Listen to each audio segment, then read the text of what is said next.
Abra sua Bíblia no Salmo 85, que nós lemos no começo.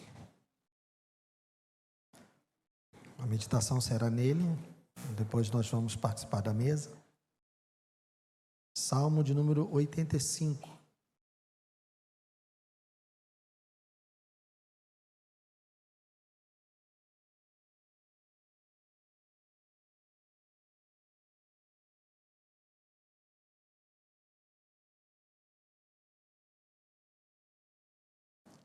Todos acharam? Salmo 85 diz assim: Favoreceste a tua terra, Senhor, restauraste a prosperidade de Jacó, perdoaste a iniquidade do teu povo, encobriste todos os seus pecados. A tua indignação reprimiste a toda, do furor da tua ira te desviaste. Estabelece-nos, ó Deus, da nossa salvação, e retira de sobre nós a tua ira. Estarás para sempre irado contra nós? Prolongarás a tua ira por todas as gerações? Será que não tornarás a vivificar-nos para que em ti se alegre o teu povo? Mostra-nos, Senhor, a tua misericórdia e concede-nos a tua salvação. Escutarei o que Deus, o Senhor, disser, pois falará de paz ao seu povo e aos seus santos, e que jamais caiam em insensatez. Próxima está a salvação dos que o temem, para que a glória habite em nossa terra. A graça e a verdade se encontraram, a justiça e a paz se beijaram. Da terra brota a verdade, dos céus a justiça baixa o seu olhar. Também o Senhor dará o que é bom, e a nossa terra produzirá o seu fruto. A justiça irá adiante do Senhor, cujas pegadas ela transforma em caminhos. Aleluias. Glórias ao teu nome, Senhor. Obrigado pela tua palavra. Te peço, ó Deus, um milagre do Senhor falar conosco nessa noite. Que o teu Espírito venha e ministre aos nossos corações, que seja o Senhor a falar e não eu. E que as minhas limitações, as minhas incapacidades, os meus pecados, a minha fraqueza, ó Deus, não seja um obstáculo, um empecilho para que o Senhor fale à tua igreja. Precisamos ser alimentados por ti, fortalecidos, transformados pela tua palavra, Senhor. Então, ó Deus, opera esse milagre nessa noite. Eu te peço e te agradeço já, em nome de Jesus. Amém. Pode sentar, querido.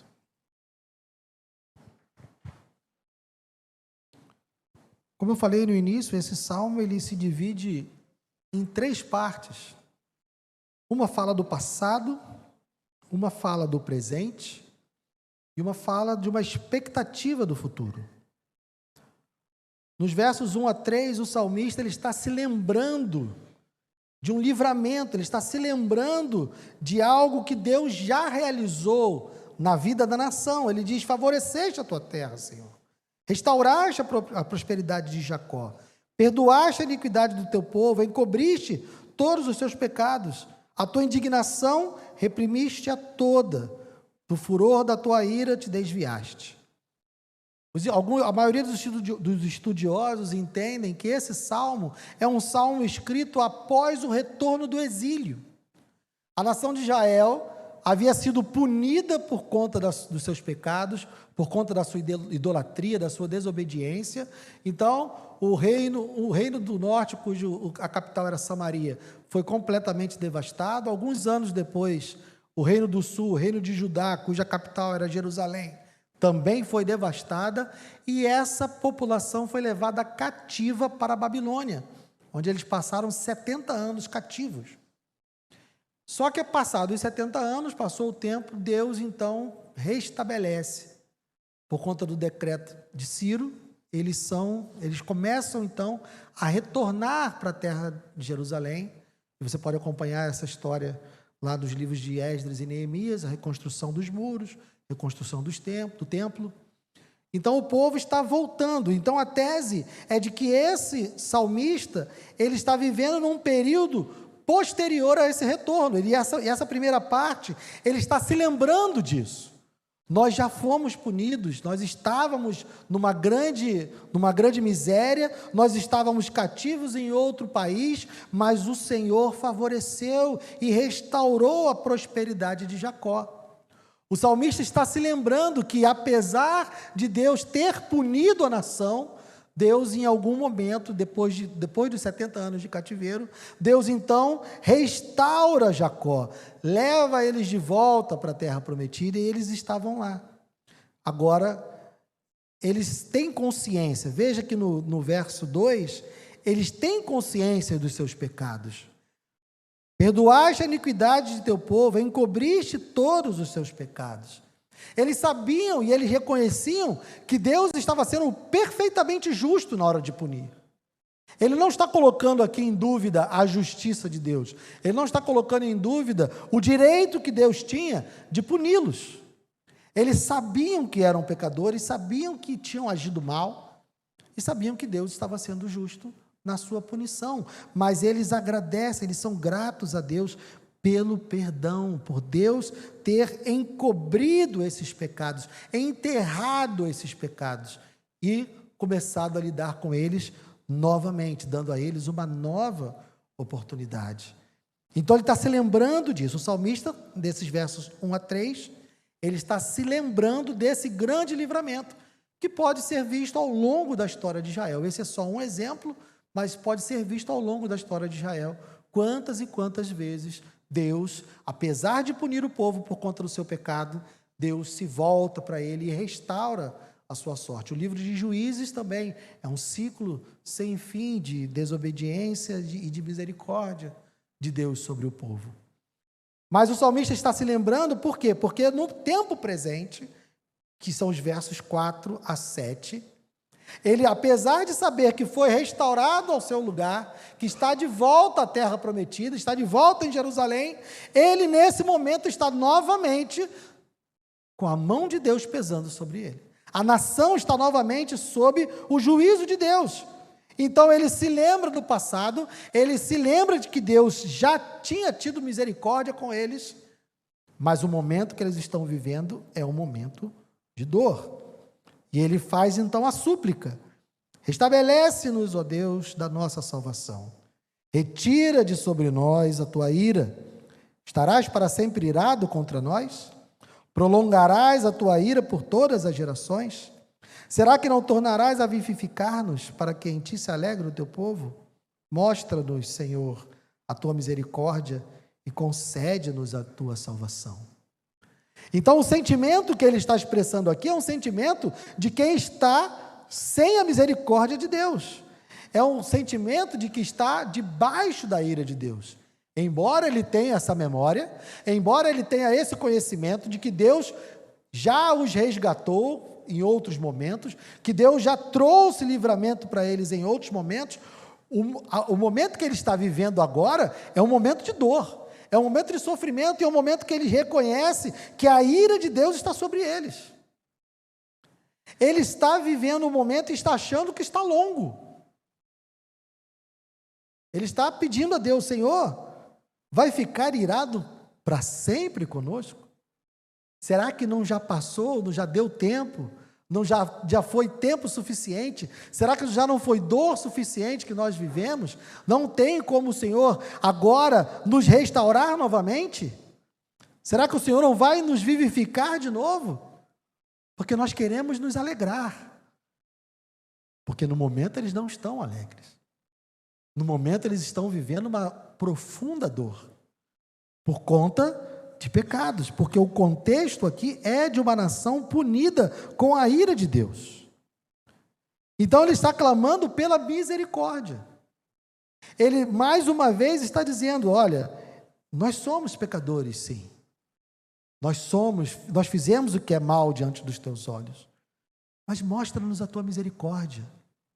Porque ele tem consciência que quando ele traz esse episódio anterior de livramento, ele tem consciência de que a única esperança que eles têm é que Deus tenha misericórdia. Porque não há direitos a serem reivindicados. Não há nenhuma razão que eles possam usar contra Deus para exigir de Deus que eles sejam restaurados. Porque eles sabem que são pecadores. Não há como fazer uma reivindicação justa. Eles sabem que toda a sua história foi uma história onde Deus usou de misericórdia. Porque se Deus fosse usar de justiça com eles, eles não teriam sobrevivido nem mesmo ao deserto. No próprio deserto, e quem conhece a história do Êxodo, quem lê o livro do Êxodo, sabe que esse povo teria sido consumido lá mesmo. Não teria nem entrado na terra prometida. Então aqui o salmista está num reconhecimento, ele clama a Deus pela sua misericórdia. Ele está confessando, ele sabe que ele é pecador, sabe que a nação é pecadora, sabe que a ira de Deus sobre eles é justa, e que Deus tem todo o direito de estar assim. Mas então ele se aproxima de Deus, requerendo a sua misericórdia, buscando a sua graça, clamando a esse Deus que já os perdoou anteriormente, que já usou essa misericórdia anteriormente, está pedindo: Senhor, faz de novo, nos perdoa de novo, nos livra de novo. Está doendo, estamos sofrendo, estamos desesperados, não temos em nós a sua salvação, não temos sobre nós a sua misericórdia. Estão se sentindo completamente desamparados, porque Deus está com a sua ira sobre eles. Mas nesse lugar que ele está, e como eu disse, esse é o tempo presente, ele olha para o passado e vê um passado de livramento, ele vive um momento presente, onde há dor e angústia, a ira de Deus está sobre ele, mas então ele coloca os seus olhos no futuro. Ele sabe e ele tem a certeza de que Deus, não importa o quanto dure a sua ira, o quanto Deus demore em discipliná-los, ele sabe, pela sua experiência com Deus, pelo seu relacionamento com Deus, ele sabe que em algum momento Deus restaurará a sua vida. E ele então no verso 8, ele começa, a partir do verso 8, ele começa a falar de esperança. Ele diz: escutarei o que Deus, o Senhor, disser, pois ele falará de paz ao seu povo e aos seus santos, que jamais caiam em insensatez. Próxima está a salvação dos que o temem, para que a glória habite em nossa terra. A graça e a verdade se encontraram, a justiça e a paz se beijaram. Da terra brota a verdade, dos céus a justiça baixa o seu olhar. Também o Senhor dará o que é bom, e a nossa terra produzirá o seu fruto. A justiça irá diante do Senhor, cujas pegadas ele transforma em caminhos. Aqui ele está com os olhos colocados adiante. Embora ele esteja num lugar de dor, embora ele esteja num lugar onde se sente completamente abandonado, sozinho, embora ele saiba que está vivendo a ira de Deus sobre ele, uma ira justa, uma ira que tem razão de existir, ele, quando contempla o futuro, ele contempla um futuro esperançoso, porque ele está confiando mais uma vez na misericórdia e na graça de Deus, porque ele sabe que se esse povo foi mantido até esse momento, foi mantido única e exclusivamente por conta da fidelidade de Deus.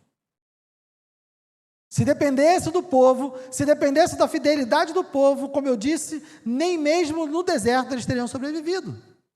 Então a experiência de Israel é uma experiência de viver da misericórdia de Deus. Espanta quando Paulo vem falar da salvação pela graça e não pela lei, porque a experiência de Israel deveria ser uma experiência de quem sabe que é salvo pela graça, porque eles nunca poderiam reivindicar a lei. O salmista aqui está clamando por misericórdia. Ele não está dizendo: não, nós cumprimos a tua lei, nós obedecemos os teus mandamentos. Ele não fala isso porque ele sabe que é mentira. Então a experiência de relacionamento de Israel com Deus sempre foi uma experiência de graça, uma experiência onde Deus graciosamente livra o povo, traz salvação ao povo de maneira graciosa, porque se o povo fosse deixado na sua própria sorte, dependendo dos seus próprios esforços, eles estariam completamente perdidos e completamente condenados. Então, essa afirmação aqui que o salmista passa a fazer, de um futuro esperançoso, onde o Senhor vai livrá-los, ele está fazendo isso confiando na fidelidade de Deus, porque Deus fez promessas, porque o Senhor prometeu a Abraão que na descendência dele seriam benditas todas as nações da terra. Deus prometeu a Isaac e Jacó, que renovou as promessas que fez a Abraão. Então Deus está sendo fiel a si próprio, porque ele disse que da descendência da mulher, o descendente da mulher esmagaria a cabeça da serpente. Então Deus precisava preservar a linhagem da mulher, Deus precisava preservar a linhagem de Abraão, Deus precisou preservar a linhagem de Judá, porque o leão da tribo de Judá, o Salvador, aquele que viria salvar definitivamente os santos, salvar definitivamente o seu povo, ainda havia de vir. Então é por conta dessa fidelidade, por conta dessa promessa que Deus havia feito, que ele estava preservando esse povo. Esse povo nunca foi preservado por conta das suas virtudes, nunca foi preservado por conta da sua obediência. Basta uma leitura rápida e superficial da história de Israel para nós sabermos que nunca foi por conta dos méritos deles. Nunca foi por conta da obediência deles. Sempre foi por causa da misericórdia. E o salmista aqui está completamente convicto, tanto da sua pecaminosidade, tanto do fato da ira ser justa, do fato de Deus estar punindo eles com razão, ele está convicto disso, mas ele também está convicto de que essa ira não iria permanecer para sempre, porque Deus tinha promessas, e as promessas de Deus iriam se cumprir. E ele então faz essas declarações de um futuro esperançoso, onde o Senhor iria retirar a ira de sobre eles, o Senhor iria restaurá-los. E ele tinha essa confiança. Só que nessas declarações que ele faz, ele também traz algumas declarações que são proféticas a nós. Ele traz algumas afirmações que nós podemos encontrar esse cumprimento definitivo e total na pessoa do Senhor Jesus, na obra realizada por Jesus na cruz, especialmente aqui no verso 10, a graça e a verdade se encontraram, a justiça e a paz se beijaram. Quando olhamos para a cruz, quando olhamos para o momento do Calvário, onde o Senhor Jesus é crucificado e leva sobre si os meus e os seus pecados, nós temos ali contemplados tanto a justiça quanto o amor de Deus que nos traz a paz. A justiça que nos traz a paz estava na cruz. Então a graça de Deus, a graça que salva o pecador, a graça que resgata o homem e a mulher que não merecem ser resgatados, essa graça se encontra com a verdade de que Deus é o nosso resgatador. Na cruz o Senhor vem para nos salvar. Então a justiça de Deus é derramada sobre o Senhor Jesus. O Senhor Jesus, quando está na cruz e clama, Deus meu, por que me desamparaste? Jesus está diante de um Deus irado.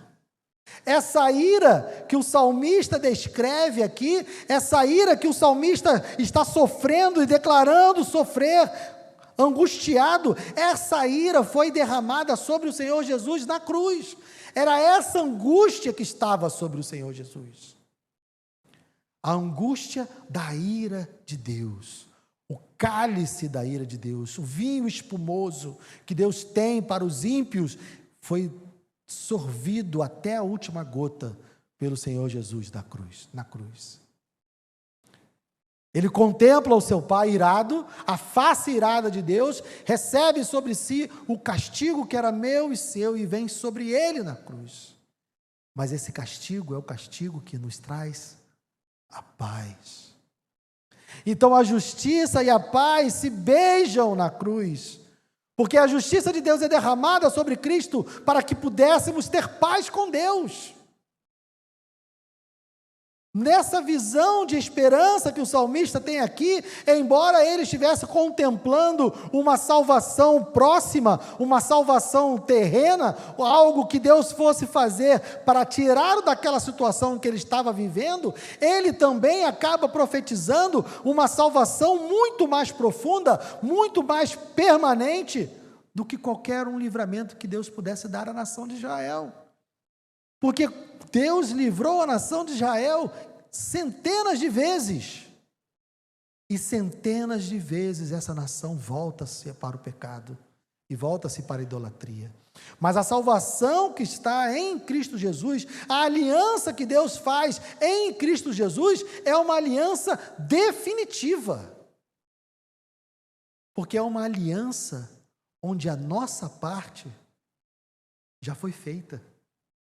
Não por nós, mas foi feita por Cristo. Quando Jesus declara, está consumado, é porque o castigo definitivo do nosso pecado já havia sido derramado sobre ele, e ele entrega o seu Espírito porque a missão dele está cumprida, está completa.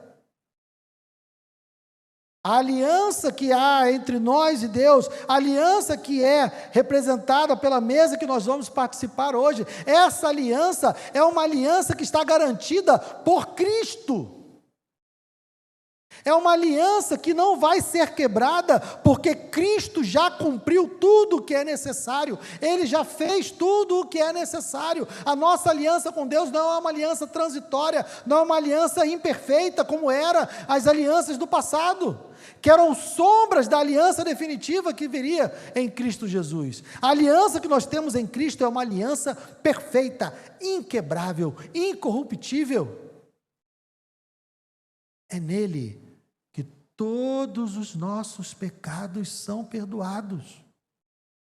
Os efeitos da cruz de Cristo, essa justiça que é aplicada a Cristo, ela tem efeitos que vão para o passado e para o futuro. Ou vocês acham que Davi vai para o céu porque ele foi um bom homem? Ou vocês acham que Moisés está no céu, nós encontraremos com Moisés no céu porque ele foi um bom homem? Não. A salvação de todos eles foi por meio de Cristo. Vai lá em Romanos capítulo 3.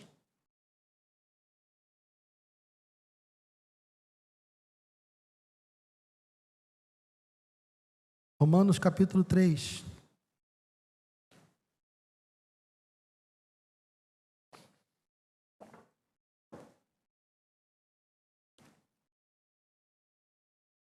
Vamos ler a partir do verso 21.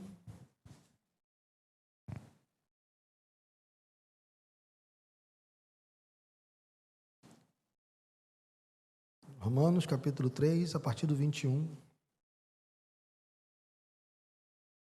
Vamos ler até o 26. Mas agora, sem lei, a justiça de Deus se manifestou. Vejam, a justiça de Deus se manifestou, sendo testemunhada pela lei e pelos profetas.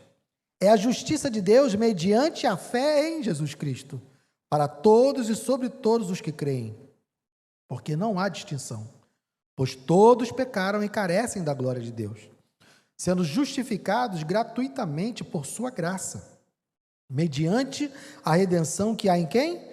Em Cristo Jesus, a quem Deus apresentou como propiciação no seu sangue mediante a fé. Deus fez isso para manifestar a sua justiça, por ter ele, na sua tolerância, deixado impunes os pecados anteriormente cometidos, tendo em vista a manifestação da sua justiça no tempo presente, a fim de que o próprio Deus seja justo e o justificador daquele que tem fé em Jesus. Vejam, irmãos, Paulo aqui, vou fazer um pequeno resumo, Paulo aqui está concluindo um raciocínio, onde ele passa o capítulo 1, 2 e 3, nos mostrando que tanto gentios quanto os judeus são pecadores. Ele apresenta os pecados dos gentios, daqueles que não conhecem a lei, daqueles que não conhecem a Torá, e depois apresenta também os pecados dos judeus, aqueles que se consideram guardiões da lei e que são o povo de Deus, mas ele conclui todo o seu argumento dizendo, olha, é todo mundo pecador, tanto judeu quanto gentio, todo mundo é pecador, todo mundo precisa ser salvo, precisa de um salvador, e aqui a partir do verso 21, então ele vai dizer que a justiça de Deus vai se manifestar, mas não é pela lei, ela se manifesta mediante a fé em Jesus Cristo. Então a salvação, tanto de judeus quanto de gentios, a salvação de qualquer pessoa nesse mundo, é mediante a fé em Cristo. Então essa salvação, ele vem explicando, então no verso 25, a quem Deus apresentou como propiciação no seu sangue mediante a fé, Deus fez isso para manifestar a sua justiça, por ter ele, na sua tolerância, deixado impunes os pecados anteriormente cometidos. Davi não teve os seus pecados perdoados pelo sangue de bodes ou de touros.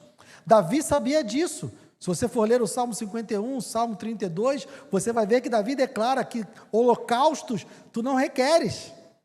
Davi sabia que os seus pecados não eram perdoados pelo derramamento de sangue dos sacrifícios. Davi sabia que dependia da graça e da salvação que Deus iria providenciar.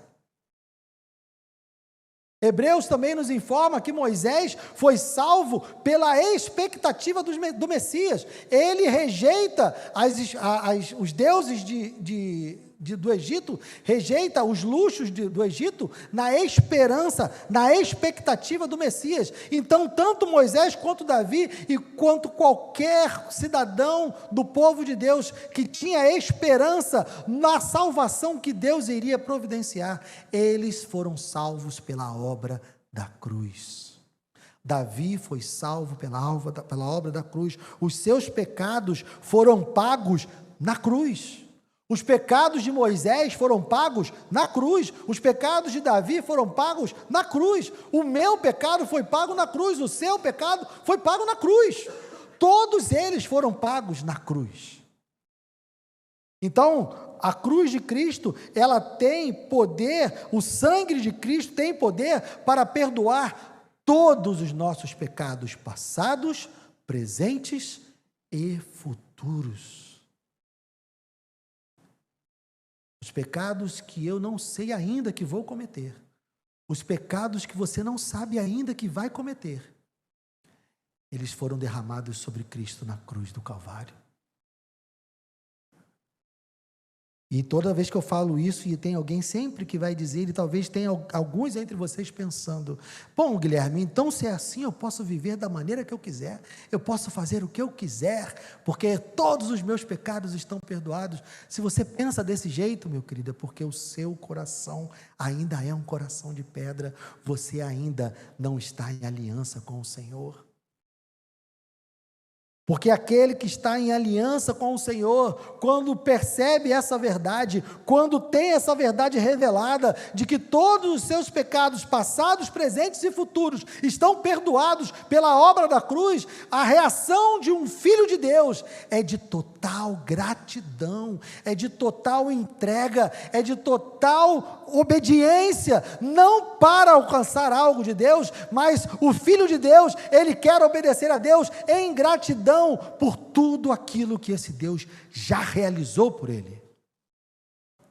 A nossa obediência a Deus não é para alcançarmos a salvação. A nossa obediência a Deus é uma obra de gratidão de alguém que sabe que foi salvo, de alguém que sabe o que Deus fez por ele. Então nós estamos aliançados com Cristo. Nós temos um compromisso com Ele. Mas a garantia, meus irmãos, A garantia não é dada por nós. Se fosse, também perderíamos. A garantia é porque Jesus já fez. Então olhe para a cruz. Veja na cruz a obra que Deus realizou por mim e por você. Contemple na cruz. Porque ali tem uma dupla declaração. Na cruz há uma dupla declaração. A declaração de até onde Deus vai por amor. O amor de Deus é tão grande, é tão maravilhoso, que Ele vai até a ponto de matar o seu filho por mim e por você. Esse é o tamanho do amor de Deus. O amor de Deus é tão grande, é tão maravilhoso, que Ele vai até o ponto de matar o seu próprio filho para ter comunhão comigo e contigo. Mas qual é a outra declaração? Se Ele foi capaz de matar o próprio filho para não sacrificar a sua justiça, o que Ele fará com aqueles que rejeitam o sacrifício do filho? Porque se Ele foi capaz de derramar sobre o filho inocente o cálice da ira para salvar pecadores, o que Ele será capaz de fazer com pecadores que não se arrependem e não se submetem ao Filho? Então a cruz nos declara isso. A justiça, a graça e a verdade se encontraram. A justiça e a paz se beijaram. Mas nós temos que estar em Cristo. Nós temos que ter a nossa vida entregue a Cristo. Confiar nesse sacrifício de Cristo. Confiar nessa obra de Cristo. Se um dia, e eu sempre dou esse exemplo e peço perdão aos irmãos pelos mesmos exemplos, mas se um dia nós chegarmos na porta do céu e alguém perguntar por que devo entrar, por quê? Guilherme, por que você tem que entrar aqui? Me diz uma razão para você entrar no céu. Eu vou dizer, só tem uma mesmo, é porque Jesus morreu por mim. Porque Ele pagou o preço do meu pecado. Então, irmãos, não é por desempenho. O nosso relacionamento com Deus não é por desempenho, não é pelo tanto que a gente faz, pelo tanto que a gente produz, nada disso. Se você está numa vida querendo produzir, querendo fazer, querendo entregar algo a Deus, no intuito de alcançar o seu favor, desista. Desista. E se aproprie da obra de Cristo, se aproprie da justiça que está na cruz. E descanse ali. Descanse. E quando você for fazer algo para Deus, saiba que você está fazendo em gratidão daquilo que Ele já fez. Não busque ter um grande desempenho. Eu serei o melhor filho que Deus já teve. Esquece isso. O melhor filho que Deus teve e já terá é o Senhor Jesus. Mas por causa da obra que Ele realizou em nosso favor, nós fomos adotados e somos filhos de Deus, e somos co-herdeiros com Cristo. Isso já foi dado para mim e para você. Dado. Entregue. Se aproprie disso. Descanse nisso. Confie nisso. E viva uma vida de quem confia nisso. Viva uma vida de quem é grato por isso. Viva uma vida de quem ama a Deus por causa disso. Porque se eu digo que amo a Deus e não faço nada do que Ele gosta, nada do que Ele quer, eu sou mentiroso. Será um amor só de boca. Um marido que diz que ama a esposa e maltrata ela o tempo inteiro, não faz nada do que ela gosta, não dá nada do que ela quer, não atende ela a nenhuma das suas necessidades, nada. Que amor é esse? Então, se eu digo que amo a Deus e não faço nada do que Ele quer, não estou preocupado com nenhuma dos seus desejos, não estou preocupado com nada do que lhe agrada, então, meu querido, é mentira. Eu não estou em relacionamento com Ele. A salvação que Ele nos dá é gratuita, garantida. inabalável. Mas essa salvação tem um efeito sobre nós. Essa salvação gera em nós atitudes. Então, santidade é algo para os salvos. Santidade é algo que se espera daqueles que estão em Cristo. Então, que nós busquemos a santidade, que nós busquemos honrar essa aliança. Que de acordo com o salmista, com o Salmo, pode voltar ao Salmo 85, que de acordo com o conhecimento do salmista,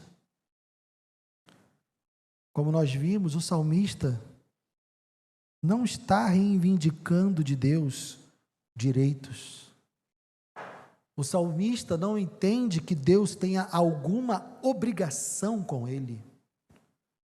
O salmista reconhece os seus pecados.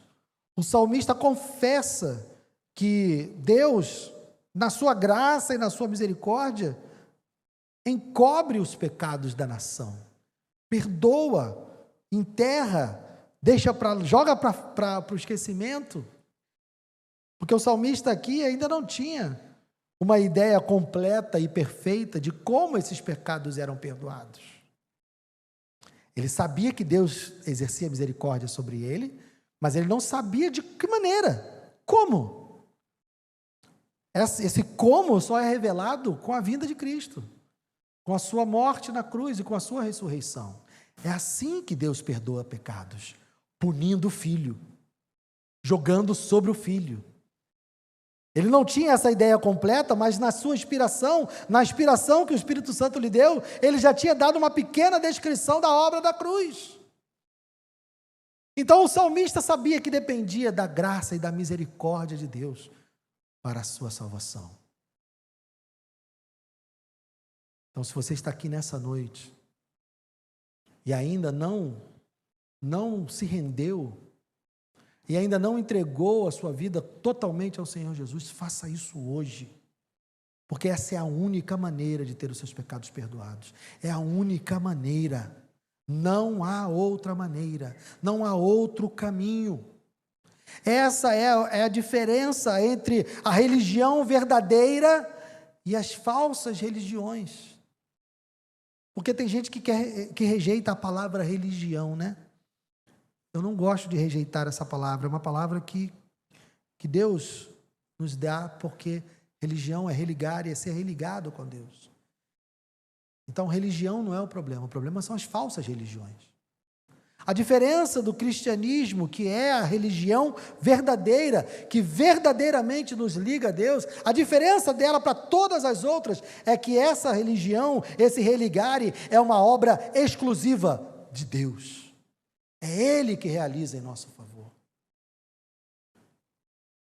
Todas as outras religiões, você pode investigar todas.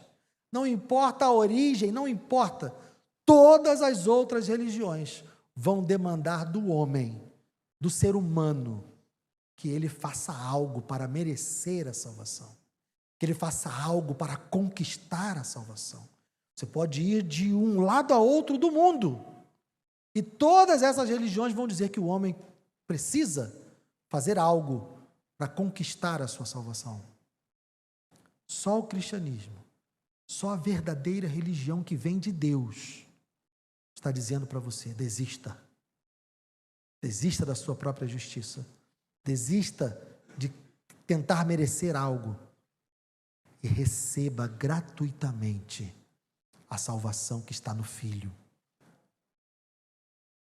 Faça isso hoje. Não deixe passar. Mas se você já está em Cristo, se você já recebeu um novo coração, não se esqueça disso. Porque a grande verdade, eu já sou convertido desde 1997, vão ser alguns 20 e poucos anos aí. A grande verdade é que também conforme passa o tempo, a gente a gente se converte assim: não, eu sou miserável pecador e realmente eu preciso de um Salvador. Mas conforme vai passando o tempo, aí a gente vai pensando assim: realmente eu era ruim, mas agora eu não sou mais tão ruim.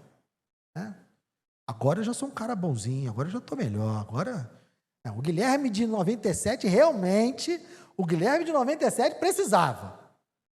Mas o Guilherme de hoje, não. O Guilherme hoje já tem, né? Já é melhorzinho, já é bom. Não!